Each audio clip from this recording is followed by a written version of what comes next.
Hey songwriters, welcome back to another edition of At Home Songwriting. I'm Chad Shank, and today I'm talking about 10 things I learned by writing 10 songs in 30 days.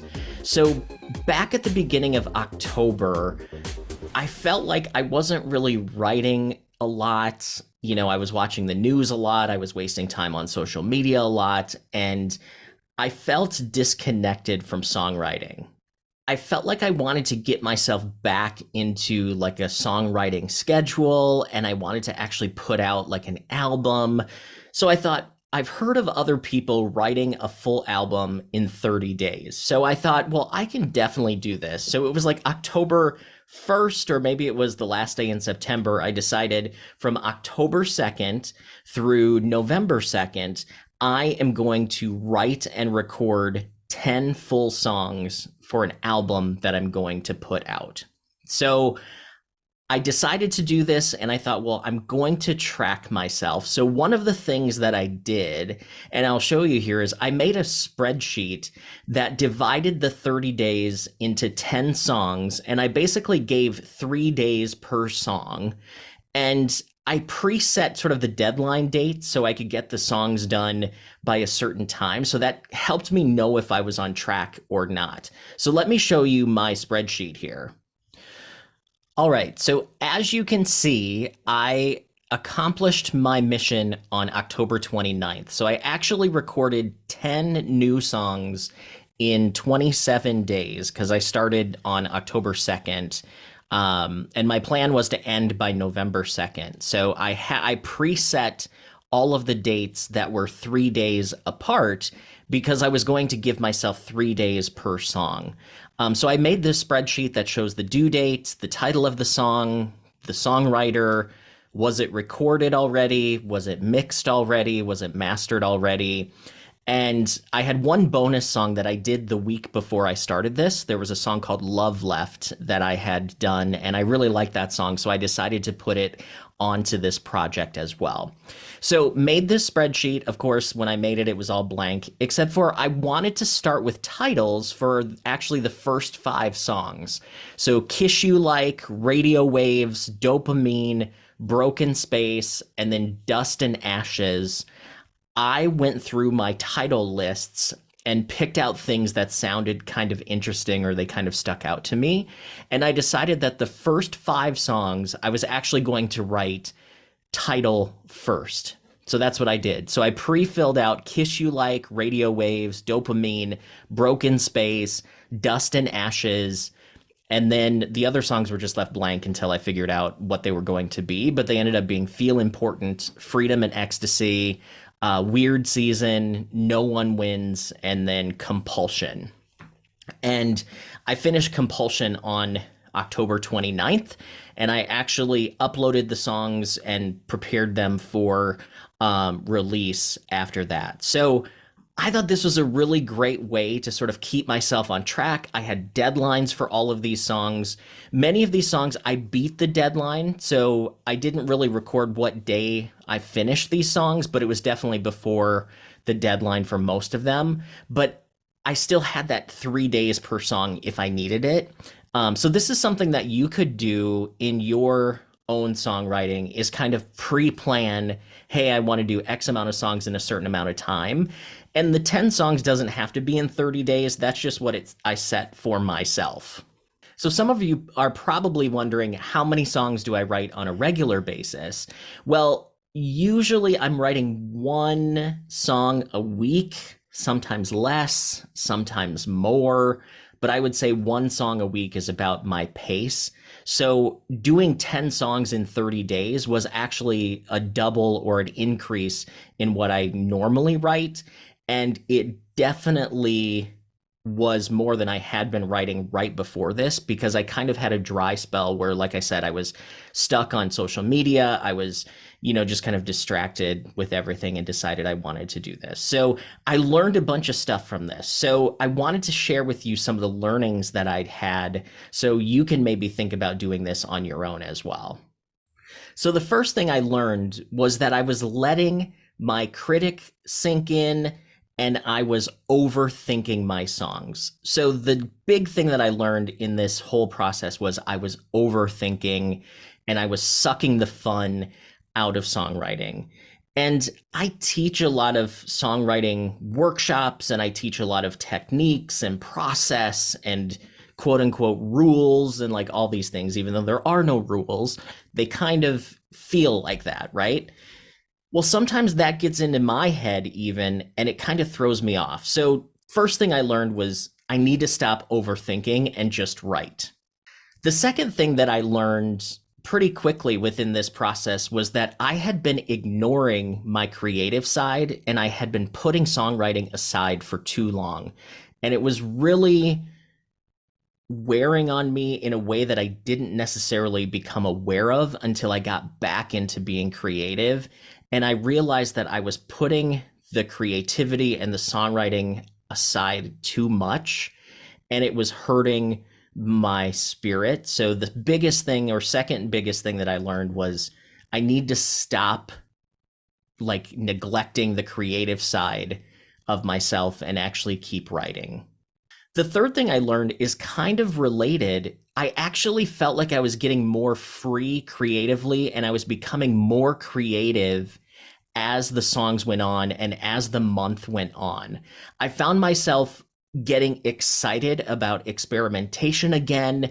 I found myself getting excited about new styles. I found myself kind of just having fun with it again. I wasn't worried about how are people going to receive this.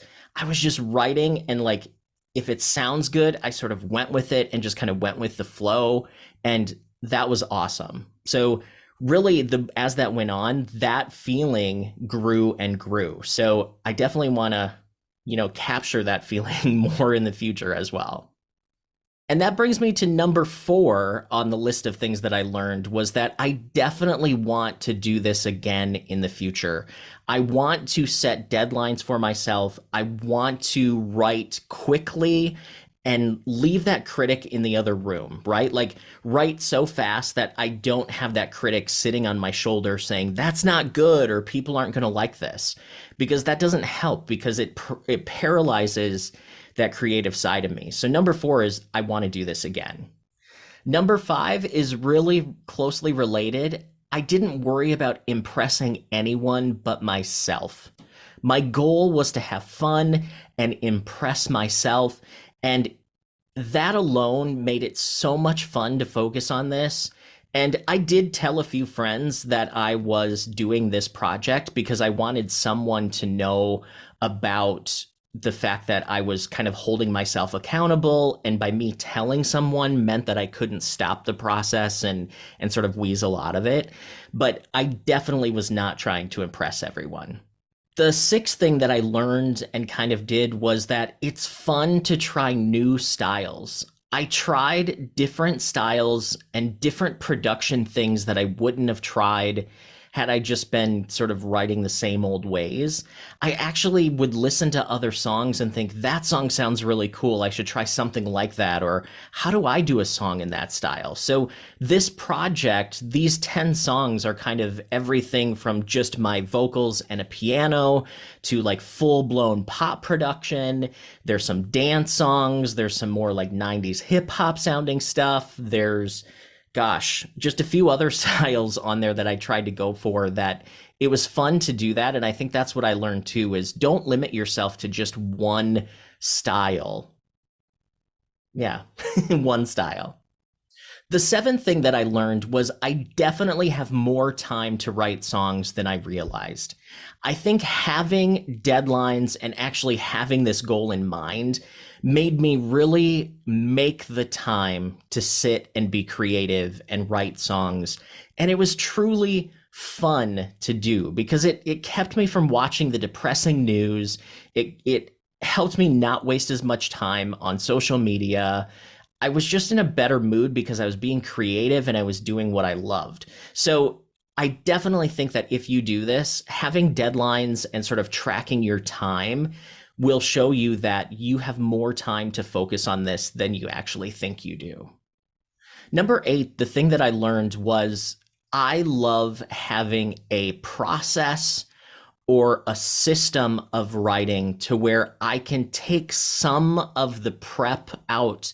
I can focus on the actual creation part and I can be more efficient in writing. And I think this is where knowing all of the techniques, process, and skills that we talk about in our workshops comes into play. Because when I would get stuck, I would know things that I could try.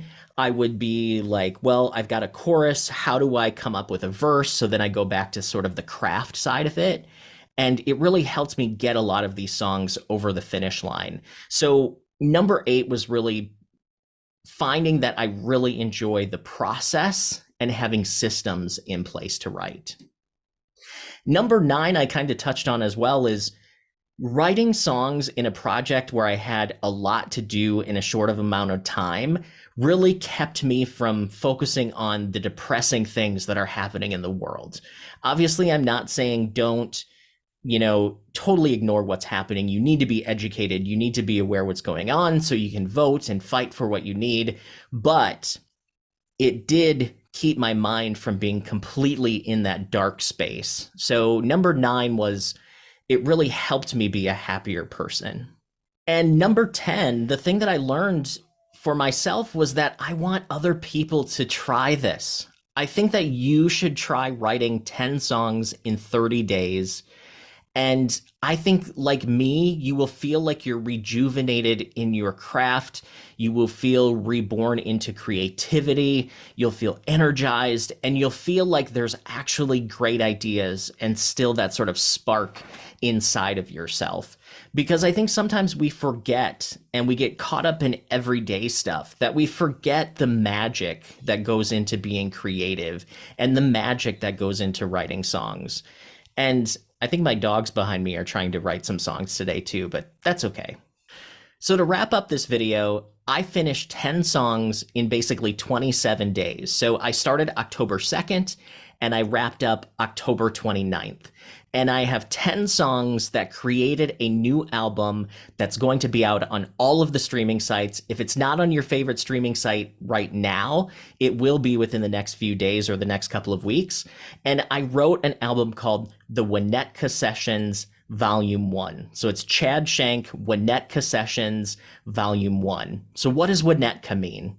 Well, Winnetka is a Native American word, and one of the main sort of roads that's near where I live is called Winnetka Avenue. And Winnetka means beautiful place. And I like that concept because songwriting and my little studio at home is my beautiful space. It's my safe space. It's where I create. It's where I do these Zoom trainings and these YouTube videos. So Winnetka Sessions Volume 1, which means I'll be working on Volume 2 and more volumes coming up as well. So make sure you check out and stream Winnetka Sessions Volume 1, subscribe to the channel, and hopefully you can join us for some live songwriting workshops as well. There's a link in the description where you can join at-home songwriting workshops on our meetup group. And I lead absolutely free songwriting workshops. So moral of this video is I hope you will give it a shot. Try to write 10 songs in 30 days. I'd love to hear if you've done something like this and how it has changed your writing or how it has helped you. So that's going to wrap it up for me today. So I appreciate you, and I will see you next time.